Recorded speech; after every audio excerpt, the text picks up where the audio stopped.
Hello दोस्तों, welcome to online education planet. जैसा कि आप सबको पता है कि मैंने सीडीपी स्टार्ट कर रखी है एचटेट के लिए। आज हमारी सेकंड क्लास है। इसके अंदर हम डेली के 30 क्वेश्चन यानी कि एक पेपर को पूरा सोल्व करते हैं डिटेल एक्सप्लेनेशन के साथ। जो भी एचटेट, पीआरटी, टीजीटी, पीजीटी की तैयारी कर रहा है उसके लिए ये क्लास बहुत ही हेल्पफुल रहेगी। तो आइए स्टार्ट करते हैं। जितनी आप एमसीक्यू की प्रैक्टिस करोगे उतने ही आपके कंसेप्ट बिल्ड होंगे और आपके पास होने के चांसेस बढ़ जाएंगे। तो आइए, फर्स्ट क्वेश्चन है, out of the following which is not the other name of childhood. निम्नलिखित में से कौन सा बाल्यकाल का अन्य नाम नहीं है। तो हमें बताना है इस क्वेश्चन में कि कौन सा चाइल्डहुड का नेम नहीं है। तो जैसा कि आप सबको पता होगा कि जब बच्चे का विकास जो है 4 स्टेजेस में होता है, तो वो 4 स्टेजेस कौन कौन सी हमारी। सबसे पहली स्टेज है इन्फेंसी, जिसे हिंदी में सेसा अवस्था बोलते हैं। दूसरी स्टेज होती है हमारी चाइल्डहुड, बाल्य अवस्था यानी कि बाल्यकाल।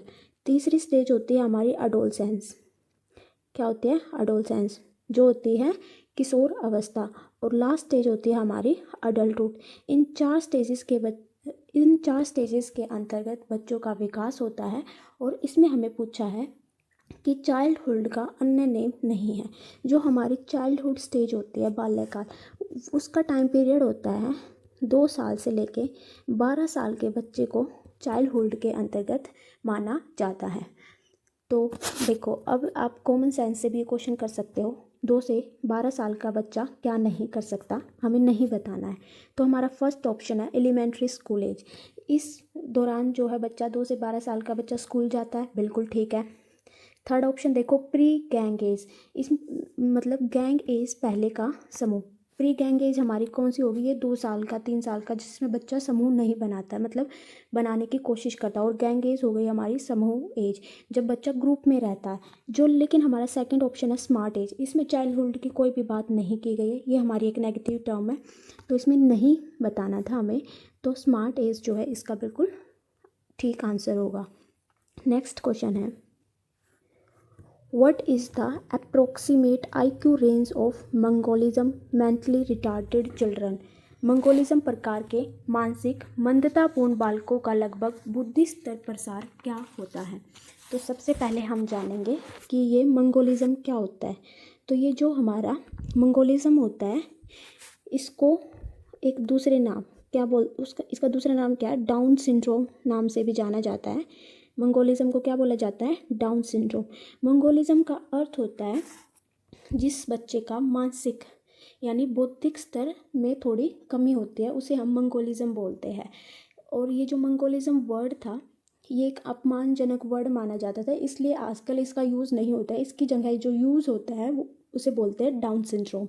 ठीक है। जो मंगोलिज्म टाइप के बच्चे होते हैं वो कैसे होते हैं? उनका जो सिर होता है वो छोटा होता है, छोटी गर्दन होती है, छोटी उंगलियां, छोटी अंगूठी, नाक थोड़ा सा टेढ़ा।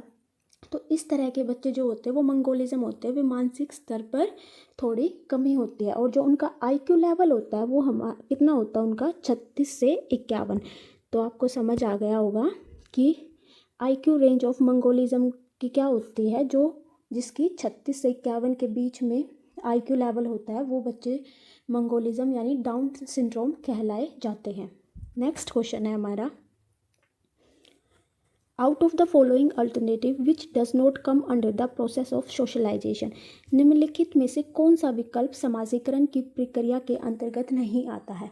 तो सबसे पहले हम जानेंगे कि सोशलाइजेशन क्या होता है।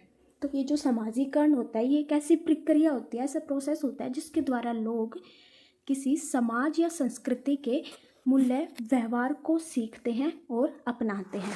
यानी कि जैसे जिस सोसाइटी में हम रहते हैं, हमारे आसपास का इन्वायरमेंट है, वहाँ से हम अच्छी चीज़ें भी सीखते हैं, ठीक है, और उसको अपने डेली यूज़ में अपनाते हैं।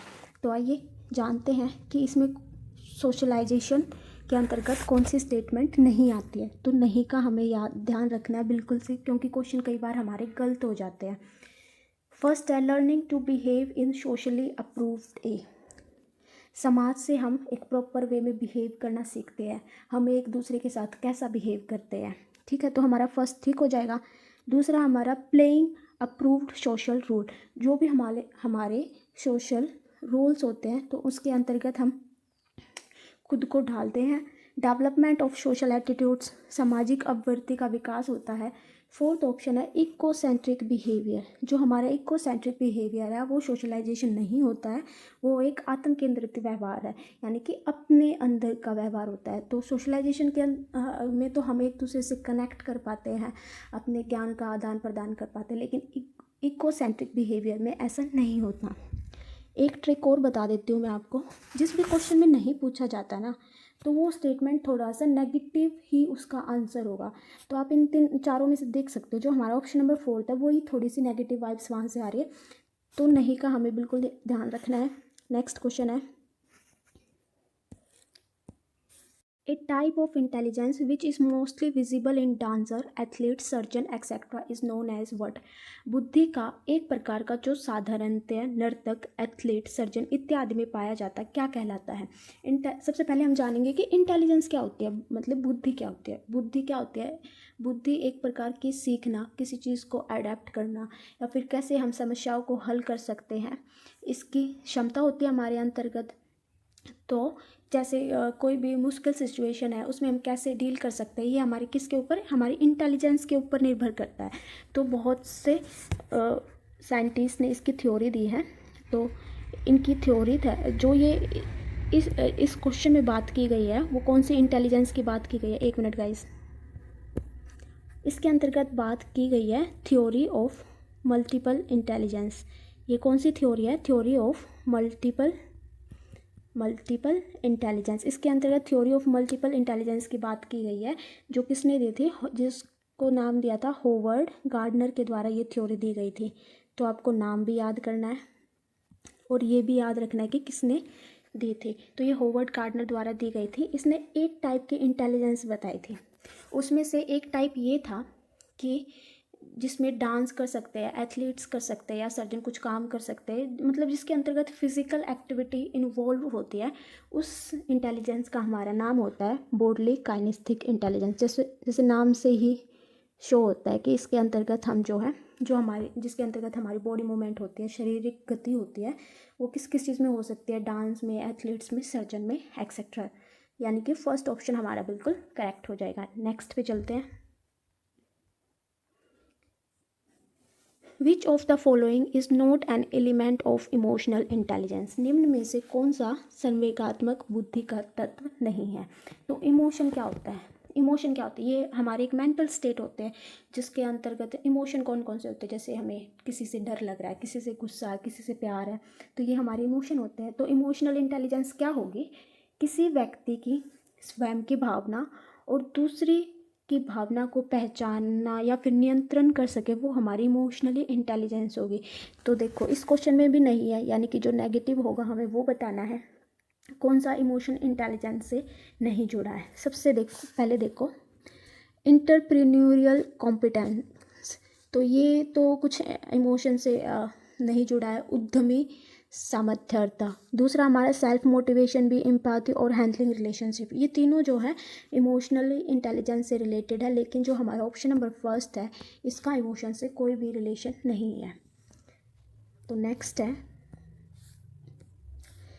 A student learned new concepts such as carnivorous animal on the basis of word known by him such as tiger, dog, lion, leopard, etc. This type of learning is known as what? एक विद्यार्थी खुद के द्वारा जाने गए कुछ शब्दों जैसे बाघ, कुत्ता, शेर, तेंदुआ इत्यादि के आधार पर एक नया शब्द सीखता है।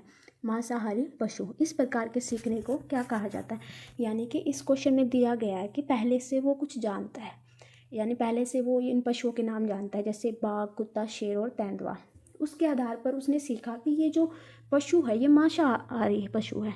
तो इस प्रकार के सीखने को क्या कहा जाता है? तो ये जो थ्योरी थी, लर्निंग थ्योरी थी, ये डेविड पॉल ने दी थी।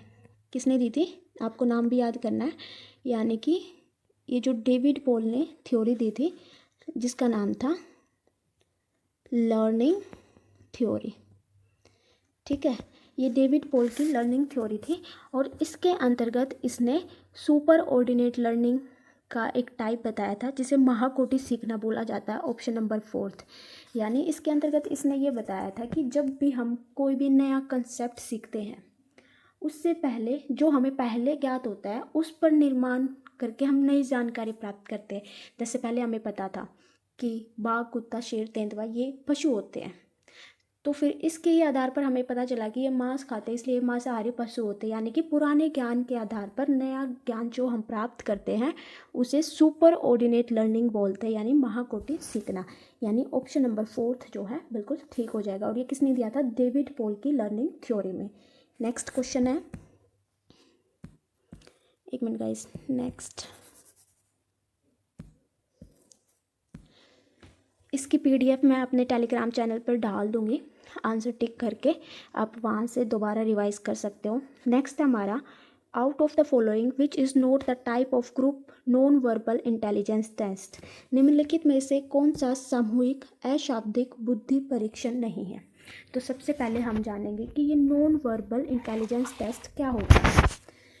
देखो, 2 तरह के टेस्ट होते हैं, एक हमारा होता है वर्बल टेस्ट और एक हमारा होता है non verbal test. Verbal test के अंतर्गत जो है हम भाषा का प्रयोग करते हैं, किस चीज़ का? लैंग्वेज का प्रयोग करते हैं। लेकिन नॉन वर्बल टेस्ट में हम भाषा का प्रयोग नहीं करते, इसके अंतर्गत हम पिक्चर्स का, डिज़ाइन का, किसी मटेरियल का, किसी ऑब्जेक्ट का यूज़ करके इंटेलिजेंस को मेज़र करते हैं, यानी इंटेलिजेंस को मापते हैं। तो इस क्वेश्चन में दिया गया है कि कौन सा नॉन वर्बल इंटेलिजेंस का उदाहरण नहीं है। आपको समझ आ गया होगा नॉन वर्बल इंटेलिजेंस टेस्ट में क्या यूज़ होती है? पिक्चर्स, डिज़ाइंस, मटेरियल या फिर ऑब्जेक्ट। और ये जो फैक्ट है ये तो आपको याद ही करने पड़ेंगे। ये नॉन वर्बल इंटेलिजेंस का कौन सा उदाहरण नहीं है? ये हमारा हो जाएगा option number 2, army alpha test. ये जो आर्मी अल्फ़ा टेस्ट है इसमें न्यूमेरिक्स का यूज़ होता है, ठीक है, यानी भाषा का यूज़ होता है। तो ये हमारा नॉन वर्बल इंटेलिजेंस टेस्ट नहीं है। नेक्स्ट क्वेश्चन है, according to Bronfenbrenner law and custom are example of which of the following ecological system of child? ब्रॉन-फ्रेबनर के सिद्धांत के अनुसार नियम एवं रीति रिवाज ब्लॉक के किस पारिस्थितिक तंत्र के उदाहरण हैं? तो सबसे पहले हम जानेंगे ये जो ब्रॉन-फ्रेबनर थे इनकी ये कौन सी थ्योरी थी? थ्योरी का नाम क्या था? Bio ecological theory, bio ecological. तो इनकी थ्योरी का नाम था बायो इकोलॉजिकल थ्योरी। ये एक रशियन साइकोलिस्ट थे। देखो, बायो का मतलब क्या होता है? बायो का मतलब होता है हेरिडिटी और इकोलॉजी का मतलब क्या होता है? इन्वायरमेंट। बायो इकोलॉजिकल का मतलब क्या हो गया? यानी कि एक पर्सन का जो हमारे आसपास का इन्वायरमेंट होता है जिसके अंतर्गत लिविंग थिंग है, नॉन लिविंग थिंग है, उसका प्रभाव पड़ता ही पड़ता है। तो इसमें पूछा है कि जो नियम और रीति रिवाज होते हैं वो किस पारिस्थितिक तंत्र के अंतर्गत आता है? जो ब्रॉन-फ्रेबनर की बायो इकोलॉजिकल थ्योरी थी उसके अंतर्गत 5 सिस्टम थे जिसके सेंटर में क्या होता है? हमारा चाइल्ड होता है। तो सबसे पहला सिस्टम था माइक्रो सिस्टम, ठीक है। इसमें क्या होता है? बच्चा जो है डायरेक्टली जो है मतलब जुड़ा होता है, यानी कि सबसे ज़्यादा देखो बच्चा डायरेक्ट किस चीज़ से जुड़ा होता है? पेरेंट्स से, होम से, ठीक है। तो ये हमारा हो जाएगा माइक्रो इकोसिस्टम। फिर हमारा होता है मीजो सिस्टम, यानी स्कूल और होम का इंटरेक्शन का प्रभाव बच्चों पर पड़ता है। जैसे इसके अंतर्गत बच्चे का संबंध किससे होगा? पेरेंट्स से और टीचिंग से। तो हमसे पूछा है, ऐसे इसके 5 प्रकार होते हैं, मैं डायरेक्ट आपको बता देता हूँ। जो लॉ और कस्टम यानी नियम और रीति रिवाज होती है वो बच्चे के मैक्रो सिस्टम यानी ऑप्शन नंबर 2 के अंतर्गत आता है। यानी कि इस थ्योरी के अंतर्गत बच्चे का क्रम बताया है कि वो सबसे पहले किससे कनेक्ट होगा, फिर किससे कनेक्ट होगा। तो इस तरह के 5 टाइप्स उन्होंने बताए थे। तो जो नियम और रीति रिवाज है वो मैक्रो सिस्टम यानी मैक्रो तंत्र के अंतर्गत आते हैं। नेक्स्ट क्वेश्चन है, according to Kohlberg a stage of moral development during which individual जज morality largely in the term of existing social norm और rules is known as which level of morality.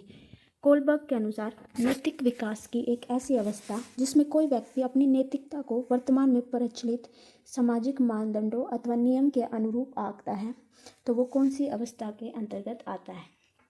तो ये जो कोलबर्ग थे इनकी theory थी, इनकी थ्योरी का क्या नाम था आपको याद रखना है। कोलबर्ग की थ्योरी थी मॉरल डेवलपमेंट।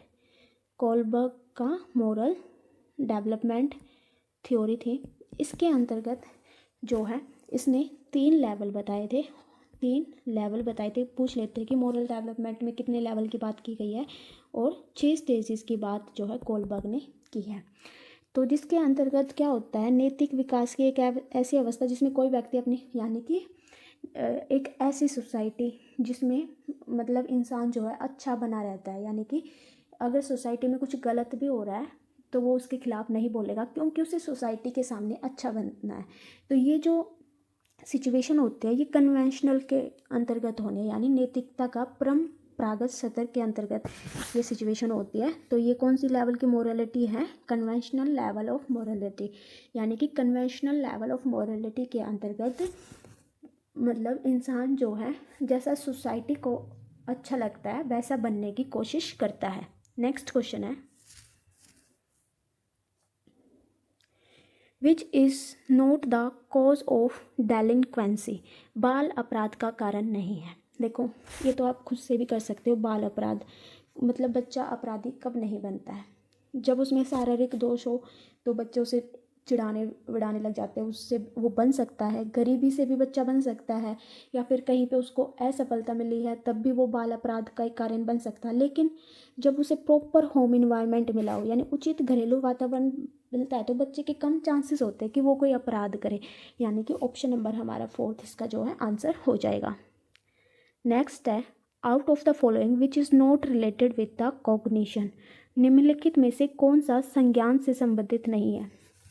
जहाँ भी कॉग्निशन की बात होती है वहाँ आप सोच लेना कि वहाँ पर माइंड यानी थॉट्स की, एक्सपीरियंस की, यानी ज्ञान की बातें की गई है। कॉग्निशन जो है यानी कि संज्ञान एक ऐसा प्रोसेस होता है जिसके थॉट्स, एक्सपीरियंस और सेंसेस के माध्यम से हम ज्ञान को समझ सकते हैं और प्राप्त कर सकते हैं। ये हमारा कॉग्निशन होता है। तो इसमें से कौन सा नहीं है ये देखते हैं।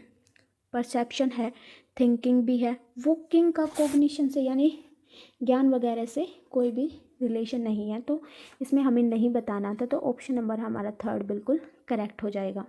Out of the following which alternative shows characteristic of concrete operational stage given by the Jean पियाजे। निम्नलिखित में से कौन सा विकल्प जीन पियाजे द्वारा प्रदत्त मूर्त संक्रियात्मक अवस्था की विशेषता बताता है। तो ये जीन पियाजे की कौन सी थ्योरी थी, ये जीन पियाजे की कॉग्निटिव डेवलपमेंट थ्योरी थी, जो कि एग्जाम के लिए बहुत ही इंपॉर्टेंट है। जीन पियाजे की कॉग्निटिव डेवलपमेंट थ्योरी, जिसमें उसने 4 स्टेजेस का जिक्र किया गया है। तो इसमें पूछी गई है कॉन्क्रीट ऑपरेशनल स्टेज। ये हमारी जीन पियाजे ने तीसरी स्टेज बताई थी, जिसके अंतर्गत जो है बच्चा लॉजिकल थिंकिंग करना स्टार्ट कर देता है। तो इसमें ये ऑप्शन पढ़ते हैं कि कौन सा ऑप्शन ठीक है। Development of idea of cause effect relationship and object permanence in children. ये जो ऑब्जेक्ट परमानेंस है ये हमारी जो जीन पियाजे की फर्स्ट स्टेज थी, सेंसरी मोटर के अंतर्गत करता है, जब बच्चा 0 से 2 साल के बीच का होता है। जब the child gain understanding of principles such as conservation and logical thoughts emerge. मैंने बताया कि जब बच्चा लॉजिकल थॉट्स स्टार्ट कर देता है तो वो हमारी कौन सी थी, कंक्रीट ऑपरेशनल स्टेट यानी मूर्त संक्रियात्मक अवस्था। यानी कि ऑप्शन नंबर 2 जो हमारा बिल्कुल करेक्ट हो गया। नेक्स्ट क्वेश्चन है, which is not the component of motivation. कौन सा अभिप्रेरणा का घटक नहीं है। देखो जैसे आपने मेरी पहली क्लास देखी होगी CDP की, जो मैंने कल कराई थी, उसके अंतर्गत देखो 3 से 4 क्वेश्चन हमारे रिपीट हो चुके हैं। जैसे मोटिवेशन वाला हुआ था, और पीछे इमोशनली इंटेलिजेंस का हुआ था, और एक वो थी थ्योरी ऑफ इंटेलिजेंस। इसके पीछे मतलब आप PYQ करोगे, मेरा कहने का मतलब अगर आप PYQ की प्रैक्टिस करोगे तो आपके आराम से 25 से 30 तक मार्क्स CDP में बन जाएंगे। लेकिन हमें टारगेट कितना करना है, 30 आउट ऑफ 30। तो इस क्वेश्चन में देखते हैं कि कौन सा मोटिवेशन का कंपोनेंट नहीं है, घटक नहीं है। देखो मोटिवेशन यानी मोटिवेशन हम कब होते हैं, जब भी हमें कोई चीज़ चाहिए होती है। जैसे हमें चाहिए गवर्नमेंट जॉब, तो उसकी हमें नीड होगी, नीड होती है तभी हम मोटिवेट होते हैं। तो नीड होगी, फिर ड्राइव का मतलब होता है कि हम जैसे हमें गवर्नमेंट, जैसे हमें HTET क्लियर करना है, ड्राइव का मतलब होता है, नीड हुई हमें HTET क्लियर करने की, ड्राइव का मतलब होता है जैसे हम उसके सिलेबस कंप्लीट करना, PYQ स्टार्ट करना, यानी कि उस पथ पर, उस रास्ते पर चलना। ठीक है, लेकिन जो रोड लर्निंग होता है ये मोटिवेशन का घटक नहीं होता, मोटिवेशन का कंपोनेंट नहीं होता, ये एक नेगेटिव का हमेशा नेगेटिव ही आंसर आता है। तो ऑप्शन नंबर सेकंड हमारा बिल्कुल करेक्ट हो गया। नेक्स्ट है direct method of personality adjustment is, व्यक्तित्व समायोजन की प्रत्यक्ष विधि है। यानी पर्सनैलिटी, यानी कि पर्सनैलिटी असेसमेंट क्या होता है, यानी पर्सनैलिटी का आकलन। पर्सनैलिटी का आकलन हम कैसे करते हैं, तो जैसे पर्सनैलिटी का आकलन की डायरेक्ट मेथड कौन कौन से होते हैं, जैसे हम इंटरव्यू में क्वेश्चन पूछते हैं, यानी किसी से बातचीत करके हम उसके पर्सनैलिटी के बारे में जान लेते हैं ना कि सामने वाला बंदा कैसा है। तो इसीलिए, और ये जो direct method of personality adjustment होता है, इसके अंतर्गत हम पर्सनालिटी का आकलन करते हैं और उन सारी रुकावट या फिर बाधाओं को ख़त्म करने की कोशिश करते हैं जो किसी व्यक्ति के आकलन करते समय उत्पन्न होती है। ठीक है, तो इसका आंसर क्या हो जाएगा, direct method of personality adjustment क्या है, रिमूविंग ऑफ हर्डल्स, यानी बाधाओं को ख़त्म करना, बाधाओं को दूर करना। नेक्स्ट क्वेश्चन है who proposed socio culture theory of cognitive development. तो ये जो सोशो कल्चर थ्योरी थी कॉग्निटिव डेवलपमेंट, ये किसके द्वारा दी गई थी, ये दी गई थी लेव वाइकोस्की। तो लेव वाइकोस्की द्वारा सोशो कल्चर थ्योरी दी गई थी। नेक्स्ट है incorporations of new information into existing mental frameworks is known as what. नई सूचना को पूर्ववर्ती विद्यमान मानसिक संरचना में व्यवस्थित करना क्या कहलाता है, यानी कि जो हमारी पुरानी इन्फॉर्मेशन है इसके अंतर्गत न्यू इन्फॉर्मेशन को ऐड करना क्या कहलाता है, इसे हम कहते हैं असिमिलेशन, यानी आत्मसातकरण। ये हमारी क्या होगी, आत्मसातकरण। नेक्स्ट हमारा for the emotional development of his प्यूपिल the teacher should, अपने शिष्य के संवेगात्मक विकास के लिए अध्यापक को चाहिए कि। तो ये कुछ क्वेश्चन होते हैं जो हमें कॉमन सेंस से ही करने होते हैं। देखो, एक टीचर को क्या चाहिए अगर बच्चे का हमें इमोशनल डेवलपमेंट करना है, वह शिष्य के माता पिता के स्थान लेने की कोशिश करे। देखो, टीचर कभी भी माता पिता का स्थान नहीं ले सकते, ये एक नेगेटिव है। वह अपने शिष्य के प्रति प्रेम तथा स्नेह से विकसित करे, हाँ ये ठीक हो सकता है। नेक्स्ट ऑप्शन है वह अपने शिष्य की शरारत के प्रति भी प्रेम का रवैया अपनाए, ऐसा नहीं करना है। अपने कुछ चुनिंदा शिष्यों के प्रति पक्षपात का पूर्ण व्यवहार, ये बिल्कुल नहीं करना है। तो हमारा ऑप्शन नंबर सेकंड जो है बिल्कुल ठीक हो गया। Develop love and affection for his प्यूपिल, यानी कि हमें बच्चों की तरह प्रेम और स्नेह विकसित करना होता है। नेक्स्ट हमारा what is the age group of late childhood stage, उत्तर बाल्यावस्था का काल क्या है। तो उत्तर बाल्यावस्था का काल क्या है, तो बाल्यावस्था का काल क्या है, ये मैंने देखो इसका फर्स्ट ही क्वेश्चन था, कितना रिपीट होता है, इसलिए पीवाईक्यू बहुत इंपॉर्टेंट है। तो ये जो चाइल्डहुड है इसको हमने दो में बांटा था, एक थी हमारी अर्ली चाइल्डहुड और एक था हमारा लेटर चाइल्डहुड। अर्ली चाइल्डहुड थी 2 से 6 साल और लेटर चाइल्डहुड की एज थी 6 से 12 साल, यानी कि हमारा ऑप्शन नंबर सेकंड जो है बिल्कुल करेक्ट हो जाएगा। नेक्स्ट क्वेश्चन है who was the pro founder of NDI motivation formula. NDI अभिप्रेरणा सूत्र के प्रवर्तक कौन थे। तो ये NDI मोटिवेशन फार्मूला किसने दिया था, हिलगार्ड, यानी कि ऑप्शन नंबर सेकंड। कुछ फैक्ट्स होते हैं जो आपको याद करने ही पड़ेंगे, जैसे कि क्वेश्चन नंबर 19 था which word was used by the Thurstone for intelligence. Thurstone द्वारा बुद्धि के लिए किस शब्द का प्रयोग किया गया था। तो इसमें पूछा गया कि थ्रस्टन ने बुद्धि के लिए कौन से वर्ड का यूज़ किया गया था। तो थ्रस्टन ने बुद्धि के लिए प्राइमरी मेंटल एबिलिटीज़ यानी प्राथमिक मानसिक क्षमताएं का यूज़ किया गया था, और एक और वर्ड का यूज़ किया गया था जिसे बोलते हैं हम group factor theory. Group factor theory इसका यूज़ किया गया था, जिसमें थ्रस्टन ने 7 तरह की इंटेलिजेंस यानी 7 तरह की बुद्धि का जिक्र किया है। नेक्स्ट है out of the following which activity area may not be considered as the co scholastic aspect of learning. निम्नलिखित में से कौन सी गतिविधि क्षेत्र को विद्यार्थी के सह विद्यालयी सह शैक्षिक पक्ष के अंतर्गत नहीं गिना जाता। तो इसमें हमें बताना है कि कौन सा को स्कॉलस्टिक एस्पेक्ट ऑफ लर्नर नहीं है। तो फर्स्ट हमारा सोशल स्किल भी हम सीखते हैं, एटीट्यूड और वैल्यूज़ भी होनी चाहिए, क्रिएटिव स्किल्स भी होनी चाहिए, लेकिन ये जो हमारा करिकुलर सब्जेक्ट होते हैं, पाठ्यचर्या विषय होते हैं, ये किससे संबंधित होते हैं? ये हमारे एकेडमिक यानी शैक्षणिक एस्पेक्ट से संबंधित होते हैं। तो इसमें हमें नहीं बताना था, तो हमारा ऑप्शन नंबर 4 जो है बिल्कुल करेक्ट हो जाएगा। नेक्स्ट है the first psychological laboratory was established by home. पहली मनोवैज्ञानिक प्रयोगशाला की स्थापना किसके द्वारा की गई थी? तो किसके द्वारा की गई थी? विलियम वुडेंट के द्वारा की गई थी 1879 के अंतर्गत। आपको ईयर भी याद रखना है और कहाँ पे की गई थी? लिपजिग जर्मनी में। लिपजिग जर्मनी के अंतर्गत पहली प्रयोगशाला स्थापित की गई थी विलियम वुड द्वारा। नेक्स्ट हमारा बालकों को यही समझ कि चाहे वह किसी अन्य लिंगधारी जैसे कपड़े बालों का स्टाइल अपना ले तो भी उनका स्वयं का लिंग नहीं बदलेगा। बालकों को इस प्रकार की समझ को क्या कहा जाता है? यानी इस क्वेश्चन के अंतर्गत दिया है यदि कोई भी बच्चा यानी मान लो लड़का है, लड़का अगर लड़की की तरह कपड़े धारण कर लेगा, आभूषण पहन लेगा, बिंदी लिपस्टिक लगा लेगा, फिर भी उसका लिंग नहीं बदलेगा, तो ये किसके अंतर्गत आता है? तो ये हमारा आता है लिंग संगणता के अंदर यानी जेंडर कंसिस्टेंसी के अंतर्गत आता है। इसके अंतर्गत जो है ये हमारे जो है बायोलॉजिकल सेक्स जो है फिक्स होते हैं, परमानेंट होते हैं, यानी कि वेशभूषा या फिर किसी भी तरह के चेंज से हम अपना सेक्स चेंज नहीं कर सकते हैं। नेक्स्ट है assessment of all round development of a child personality is known as which type of evolution. विद्यार्थी के व्यक्तित्व के समग्र विकास का आकलन किस तरह का मूल्यांकन कहा जाता है? हमें उस इवोल्यूशन का नाम बताना है जिसमें बच्चे का ऑल राउंड डेवलपमेंट होता है, यानी सभी प्रकार का विकास होता है। तो ऐसा कौन सा इवोल्यूशन होता है? तो ये हमारे होते हैं कॉम्प्रिहेंसिव इवोल्यूशन के अंतर्गत, यानी समग्र मूल्यांकन के अंतर्गत बच्चे का ऑल राउंड डेवलपमेंट होता है, उसकी पर्सनैलिटी का हर एक चीज़ का, यानी कि ऑप्शन नंबर 2 जो हमारा करेक्ट हो गया। नेक्स्ट है which of the following is not a defence mechanism. निम्न में से कौन सा रक्षात्मक युक्ति नहीं है? तो इसमें हमें बताना है कौन सा डिफेंस नहीं है।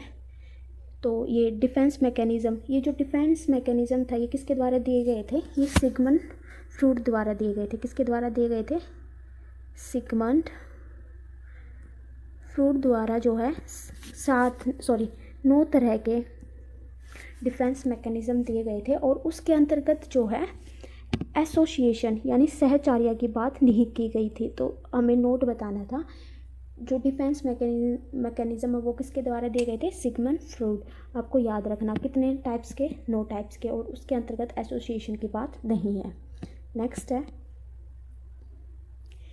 Out of sight out of mind is characteristic of which of the following development stage. दृष्टि से ओझल हो जाने के बाद मस्तिष्क से ओझल हो जाना किस विकासात्मक अवस्था की विशेषता है?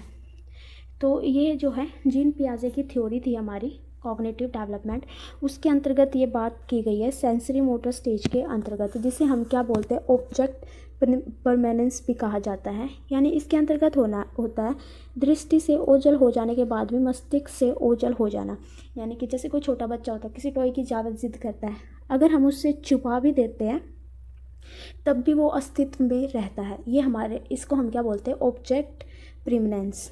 नेक्स्ट है a type of learning in which student try to learn by emerging new rule through giving learning material is known as word. अधिगम का वह प्रकार जिसमें विद्यार्थी के दी गई अधिगम सामग्री की सहायता से नए विचार या नए नियम को जानते हुए सीखने का प्रयास करता है, तो क्या कहते हैं? जब भी हम नए विचार या फिर नए नियम को सीखने का प्रयास करते हैं तो उस लर्निंग को क्या कहा जाता है? अन्वेषण सीखना, यानी कि डिस्कवरी लर्निंग कहा जाता है, जिसके अंतर्गत हम न्यू रूल्स न्यू लर्निंग को सीखने का प्रयास करते रहते हैं।